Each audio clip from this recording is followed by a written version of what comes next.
যেহেতু শ্বশুরবাড়ি সেজন্য এখানে অনেক সময় কাটানো হয়েছে, দেখেছি যে আপনারা কত সহজে একটা নতুন মানুষকে আপনারা আপন করে নিতে পারেন, কাছে টেনে নিতে পারেন এবং আপনারা সবাই একটা অনেক বড় পরিবারের মতো একজন আরেকজনের খেয়াল রাখেন, একজন আরেকজনের দেখাশোনা করেন, বিপদের পাশে থাকেন। এই জন্যই বোধহয় ভালো মানুষের রাজবাড়ি বলা হয়,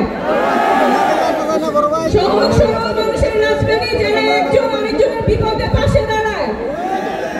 এবং এইটা সামনেও যাতে থাকে, আমরা সবাই সবার বিপদের পাশে থাকবো, সবাই সবাই বিপদে সাহায্য করব। যদিও রাজবাড়ি ভালো মানুষের এলাকা, রাজবাড়ি সবসময় বঞ্চিত। আপনাদের একটা ভালো হাসপাতাল নেই।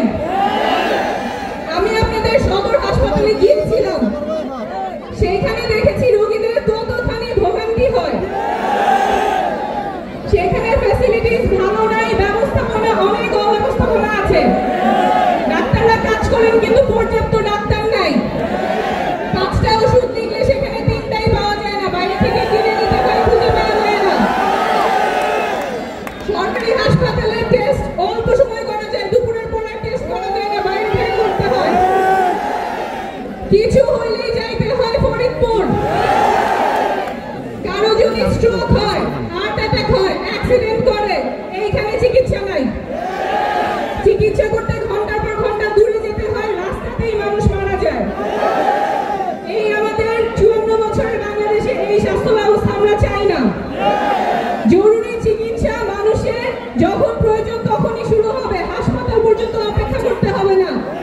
অ্যাম্বুলেন্সেই যাতে জরুরি চিকিৎসা শুরু হয়, সেই ব্যবস্থা আমাদের করা প্রয়োজন, সরকারিভাবে করা প্রয়োজন, যাতে যার যখন হার্ট অ্যাটাক হবে সে অ্যাম্বুলেন্সেই চিকিৎসা করতে করতে হাসপাতালে যাবে।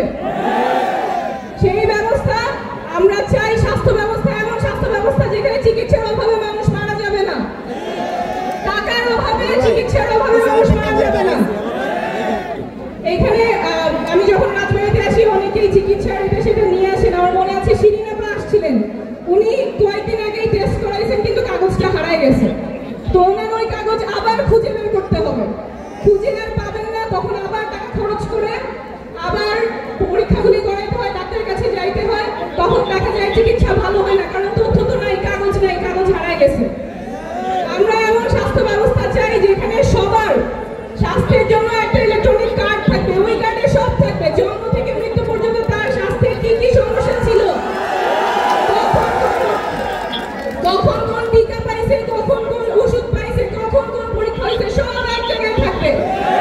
সেটা আপনি বাংলাদেশের যেই হাসপাতালে যান, ডাক্তার আপনার ওটা খুঁজে বের করতে পারবে, তাতে ডাক্তারও ভালো চিকিৎসা দিতে পারবে, আপনারও ভালো চিকিৎসা হবে। আমরা চাই বাংলাদেশে স্বাস্থ্যের জন্য ভালো গবেষণা তৈরি হোক, বিশ্বমানের গবেষণা যাতে বাংলাদেশ থেকেই হয়। স্বাস্থ্য ব্যবস্থা আমরা চাই বাংলাদেশের স্বাস্থ্য ব্যবস্থা যাতে বিশ্বমানের হয়, এবং এই যে আপনারা তরুণরা আছেন, আপনাদের শিক্ষা ব্যবস্থাও যাতে বিশ্বমানের হয়। আপনারা তো কারো চেয়ে কম না, আপনাদের মেধা আছে, বুদ্ধি আছে, তাহলে আমাদের রাষ্ট্র থেকে কেন সেই সুযোগ দেওয়া হবে না যাতে আপনারা বিশ্বমানে শিক্ষিত হতে পারেন? আপনাদের কর্মসংস্থানের ব্যবস্থা কই? আপনাদের ছেলেমেয়েরা সন্তানের এখানে অনেকে আছে, আফরিন আছে, সাকিব আছে, অনেকে আছে যারা গুলির ভয় না করে আপনারা রাজপথে নেমে এসেছিলেন গত বছরে, কারো ধাক্কা করেন নাই, পুলিশ মারছে, তারপরে আপনারা সামনে গেছেন।